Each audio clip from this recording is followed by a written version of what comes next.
Welcome to Real World Peaceful Parenting, a podcast for parents that are tired of yelling, threatening, and punishing their kids. Join mom and master certified parent coach Lisa Smith as she gives you actionable, step-by-step strategies that'll help you transform your household from chaos to cooperation. Let's dive in. Welcome to today's episode. I am so excited to be with you here on our 145th episode.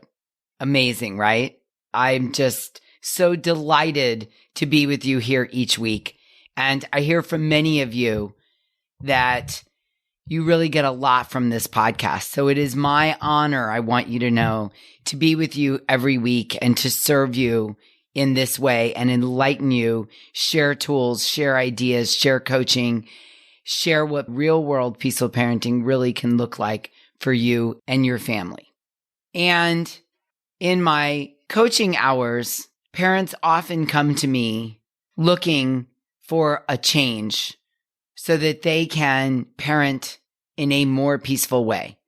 And I know what a lot of us want is to feel confident in our ability to peacefully parent. And sometimes our brain thinks we're on the right path doing the right thing, but it's not working. Yeah? I've been there myself. And in my own journey, I've created for myself a mission to be the parent I wished I'd had. And many of the parents who come to me for coaching, what we do is we dissect what's really going on. We look at it from a new angle. We talk about what might be going on for the kid. We get underneath the behavior. And what comes from that often is a new approach, a new perspective, new thoughts, new tools. And as a result of that, the transformation happens. And through the work that I do with my clients, we often uncover childhood wounds that we still operate in, from, and through as adults. Each situation we encounter as adults and as parents is seen through our own unique lens of our experiences, including our childhood wounds. I want you to really hear that. And one such wound that comes up a lot for us as parents is the wound of feeling unheard. And sometimes because of that, now as adults, we want it to be our turn. We didn't feel heard as a child. We had to do all the listening in our childhood and none of the talking. And so now we want to be heard. We want it to be our turn. We want to be understood. We want to be obeyed. We want to be revered and respected. We want our beautiful, peaceful, loving suggestions to be followed. Yeah? I so get that. We want to have the power to fix things that need fixing, to teach things that need to be taught, and to heal things that are hurting. And we often find ourselves frustrated because this is not the reality that is happening real time. We're working hard to fix, teach, and heal, and the child is not picking up what we're putting down, so the saying goes, right? This is true of a mom that I recently coached. We're going to call her Annie. Annie shared that she grew up in the background of her family, witnessing dramas between her parents and her sisters unfold while she sat back, feeling unable to contribute any thoughts or suggestions to help fix the chaos, the drama, and the mistakes that were unfolding in front of her. Fast forward to now, Annie is a parent herself, mother of 4, no longer wants to be the person who sits back to be nothing but a watcher while everything around her falls apart. She wants to be the one who fixes whatever needs to be fixing. Can you relate to this? Annie has a deep desire to know there is something she can do to help in chaotic or dysregulated situations. And let me tell you, in her family of 6, 4 kids and 2 parents, those situations happen on the regular. And more times than not, the drama, chaos, dysregulation, and frustration seems to revolve around Annie's firstborn, 13-year-old, very strong-willed, in the middle of puberty son, who we're going to call Simon. Annie gets frustrated when she has a plan. specifically a schedule of what needs to be done, when it needs to be done, how it needs to be done, so she can get each of her 4 children where they need to be when they need to be there. And lo and behold, there's Simon. Once again, digging in, refusing to go along with the plan, tormenting his siblings, refusing to cooperate and follow her perfect plan. Now, if you can relate to Annie, I'm here to tell you this episode is for you. And things can get better, but maybe not in the moment of chaos or dysregulation when you're trying to rush everyone into the car to move on to the next thing. And this is how you grow yourself up a little bit and heal the wound. Annie's been working with me for quite some time, and she's made amazing progress in allowing her children to feel and unload their feelings when their emotional backpacks get full, even Simon's. I mean, she is a gold medalist at letting her kids feel their feelings. However, many of Simon's storms where he wants to unload his feelings happen in the middle of transition, while transition is required. At times, like the family needs to get out the door. And during these high stress moments, Annie is desperate to have Simon hear her and cooperate with her schedule and plan, and really follow her authority as the parent. Yeah, you can relate to this. And guess what? It is during these moments, often, not always, but often, that Simon gets really, really, really dysregulated. So Annie's working really hard to get Simon to hear her, and Simon's not listening. And here's what I know. When you have a kid like Simon, this is not the time to expect, demand, or require your children to hear you. If they are not ready to hear what you have to say, the greatest suggestion in the whole world falls on deaf ears. The receiver of the information has to be ready and able to hear it. And when someone is storming, the increased cortisol in the body literally, scientifically, physically blocks their hearing, and it makes it impossible for them to hear you. This is the whole idea of being the peaceful leader of the household.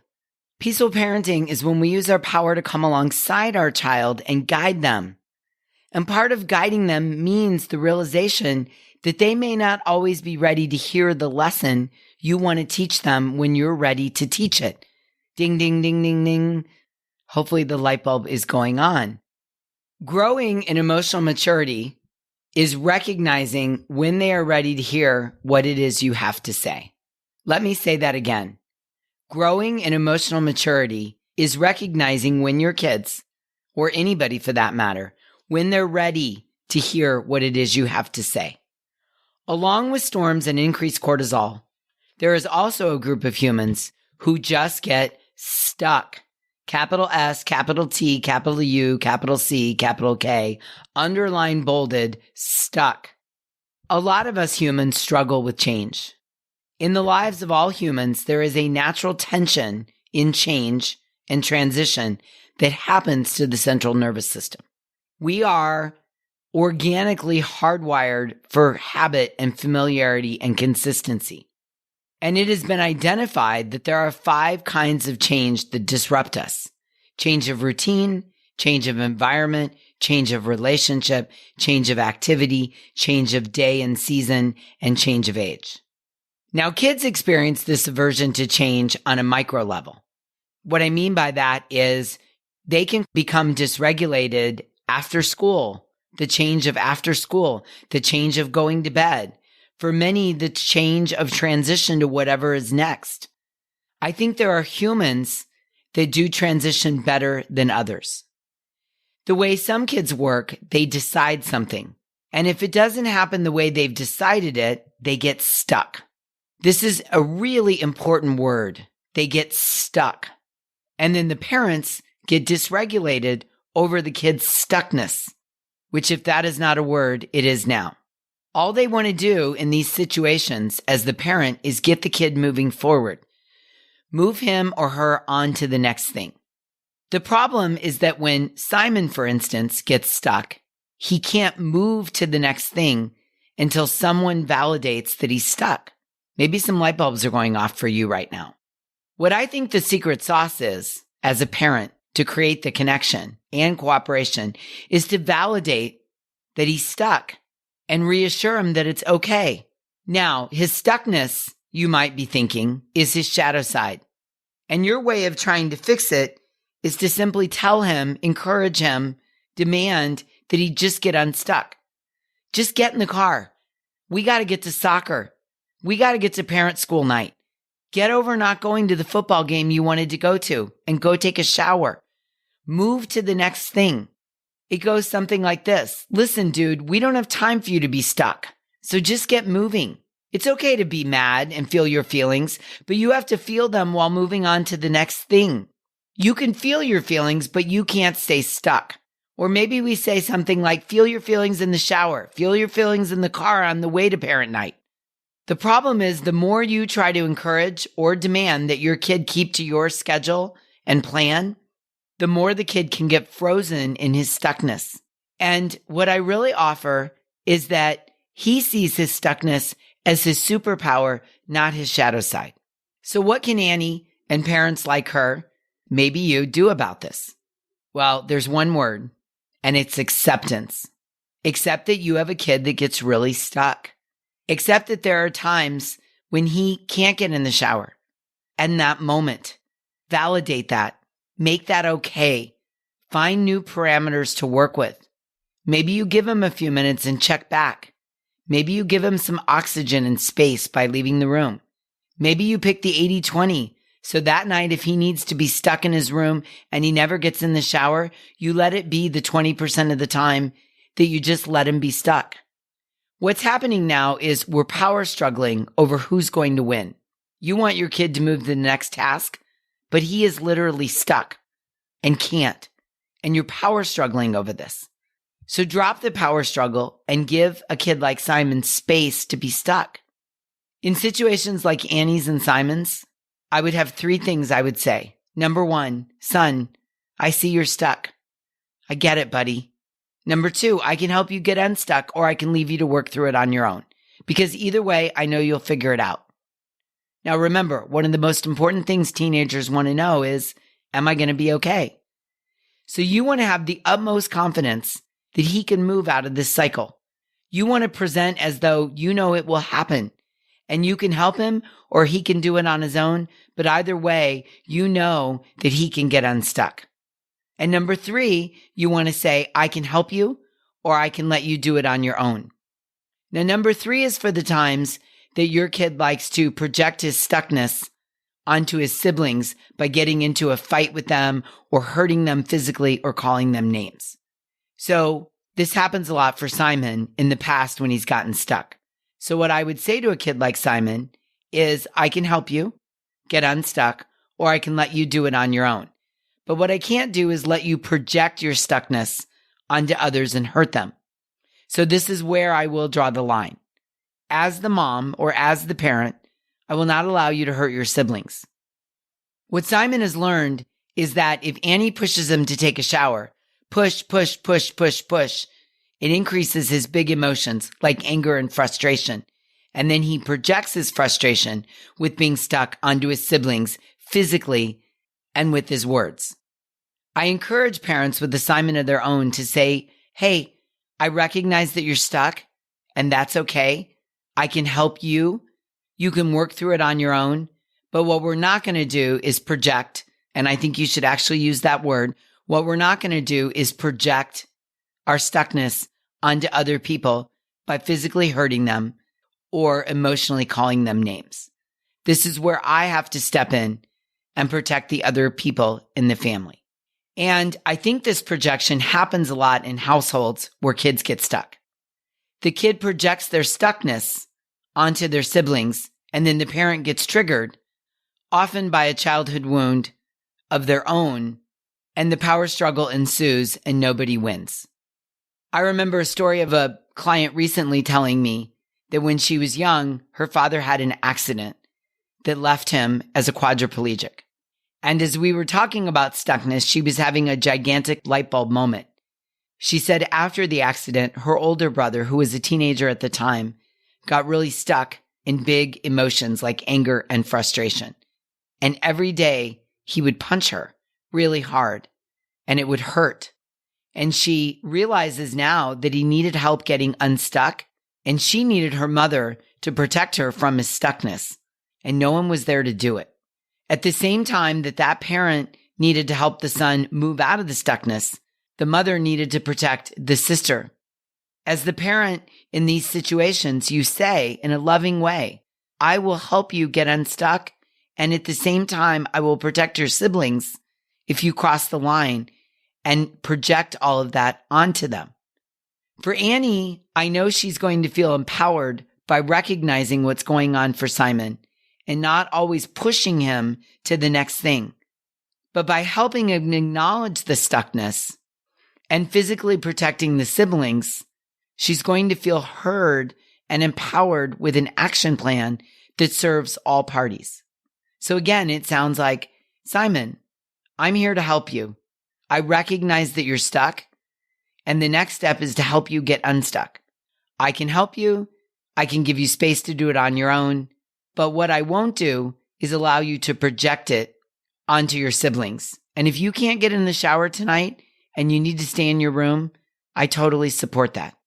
I can see why many parents would think, let's get him unstuck so that we can direct him to the next activity. For some kids that works, but not for kids like Simon. He cannot be redirected to the next activity when he's knee-deep in stuckness. So what do you do when you have somewhere you need to be and you don't have time to sit around and wait for Simon to get unstuck in his bedroom? Well, it might look like this. Hey, Simon, are you able to get in the car and be stuck in the car? Can you ride in the front seat and put some headphones on? You have to get creative and find ways to move forward while helping Simon work through the stuckness in ways that don't invite a power struggle. Because Simon doesn't have the brain development yet, and he hasn't developed the ability to compartmentalize his stuckness, and that's okay. And in this conversation, Annie was able to recognize that she gets stuck too. Because while Simon's wound of getting stuck is coming into the room, his stuckness triggers Annie into believing he's not listening to her. So her wound of feeling unheard rears its head that nobody listens to her because she sees that he won't move to the next thing as him not listening rather than seeing it as he's stuck. And many parents like Annie say something to me like, Lisa, I've done it. I've shown empathy. I allowed his feelings. I acknowledged his pain. I've done all the things, and now it's my turn for him to listen to me, and he's not getting in the car. So this activates our own childhood wound. As we were coaching, Annie recognized that it's not always about the stuckness that triggers her wound. Sometimes it's also, I'm trying to explain a lesson to him. I'm trying to be heard. I'm trying to fix the problem, and he's not listening. And my answer was, you're right, he's not. He's not able to because he's stuck, not because he doesn't want to hear you. Lessons about turning on the internal compass are a lifetime struggle. It's not like it's an on and off. Some days I'm better at the lesson than I am other days. Some days I get it in one way or another. It might not benefit you as the parent to think about it as all or nothing. And if you're looking at it like, did he get the lesson? If he did, then he's a good kid. He heard and understood me, and I'm a good parent, and I'm validated. If you do that, drop that. That doesn't serve any of us. Children are a lifelong experiment. There are conclusions to be drawn way into the future. It's like this is not a short-term clinical study. It's not a 2-week trial where we're going to do the experiment and write up the conclusions. Lots of kids get stuck. It's common. You're ready to move on, but it doesn't mean I, as the kid, am ready to move on. The solution is to help the Simons recognize that stuck is a thing and that you love him the same whether he's stuck or not. This is who he is and you accept it. And you believe 100% that he can get unstuck. Think about this when Simon doesn't get into the college he wants to go to. Think about this when Simon doesn't get picked for the basketball team. When a kid is stuck, it's often derived from he feels his feelings so deeply, and he's yet to cultivate the skills of being able to compartmentalize, change his perspective, move on, or put it away for a little while. So this is going to be great for Simon to identify. Oh yeah, sometimes I get stuck on emotional things because I have an expectation that doesn't get met. But that doesn't mean anything about me. It just means that it's part of who I am, and I have to develop the skills to be able to regroup and get through it. It's not move on, it's get through it. And you can develop a language that will help him feel accepted, that will help him know he's going to be okay, that will help him develop a process to move through the stuckness as appropriate. I have this theory that all of our strengths, every single one of us, whatever our strengths are, cross over to a weakness if they're not managed correctly. Like my interest in people is my hobby. But sometimes it crosses over into a weakness by draining me if I don't take some time to rest or have downtime. You know, this feeds into my theory, what you love about your partner or your co-parent sometimes makes you want to punch him or her in the throat because it crosses over from a strength to a weakness, if not managed correctly. I believe that this is our Simon's superpower, that he gets stuck. Sometimes he just has to learn how to work with the stuckness and keep it on the fine line or on the side of strength and not let it tumble over into a weakness. Let me explain. Stuck is also called hyper-focused and obsessed and meeting goals and being determined, right? That's the strength side of it. It crosses over into a weakness when he's being defiant at home and getting stuck on something that he can't move through and expressing his big negative emotions as a result of the stuckness. So when it's our strength, it's called hyper-focused, like when your kid's obsessed with a test or studying or a sport or a musical instrument or being in a band, it's hyper-focused. And it crosses over into a weakness when it becomes stuck. It's all the same thing. So as long as we take this skill or this strength or this characteristic and we keep it on the side of strength, we know how to manage it. When it crosses over to a weakness, we start to give it a very negative vocabulary. And then it triggers our wound as parents of feeling not heard in Annie's case because he, quote, will not move forward. But he can't. He's stuck. He's often stuck in positive things in the form of hyperfocus. But in this particular day, he got stuck and got dysregulated and expressed his big negative emotions because he was stuck. Now, it doesn't mean that your kid's always going to be like this. You can help him. But step one is the acceptance of how the kid presents right now in his stuckness, because he's likely feeling that he's not accepted and that he's not okay. He might even feel a little bit rejected because there is not an acceptance about the stuckness. There is this insistence of pushing him to the next phase rather than accepting that he's stuck and helping him move forward. So step one is acceptance in our kids in how they present. And then we can give him a language the family can use that isn't an attack on his character just because he's stuck. We can give the stuck a vocabulary that's very neutral. Oh, I see you're just getting stuck over this. And that's okay. What do you need? What do you need from me? Do you need me to sit with you? Do you need to be alone? Do you need me to not ask you to move on? What do you need in your stuckness? And the acceptance of the stuckness and the normalization of it will allow him to figure out what he needs and communicate it to you rather than being defiant in his stuckness. Maybe he just needs to be really mad for a little while and he needs to express his big negative emotions because he really wanted to do something or get something or have something that isn't happening. And you might just take the attitude as the parent of, hey, no big deal. You can project that outward onto me. I get it. You're a kid. This is what you do. Go for it. And then you can just listen to relieve his suffering without taking it personally or getting triggered in your own wounds. Is this resonating with you? Do you see yourself in Annie and Simon? Are light bulbs going off for you right now? I sure hope so. I sure hope that I've shed new light on the plight of the stuck kid and you're able to look at your kid in a whole new way. And rather than taking it personally and unpacking your own childhood wounds and rushing your kid through it or expecting them to move on to the next thing, you can have a real appreciation for their stuckness and an empathy for what they need and a curiosity for helping them figure out what they need and just helping them sit with the stuckness and move through it rather than rush to the next thing, rather than moving them on to a task, letting them sit in the stuckness for a little bit and normalize that, make that okay, understand how that's a part of their superpower and really love them and accept them while they're sitting in the stuckness. Okay, until we meet again, I'm wishing you peaceful parenting. Thank you so much for listening today. I want to personally invite you to head over to thepeacefulparent.com/welcome and sign up for my free Peaceful Parenting mini course.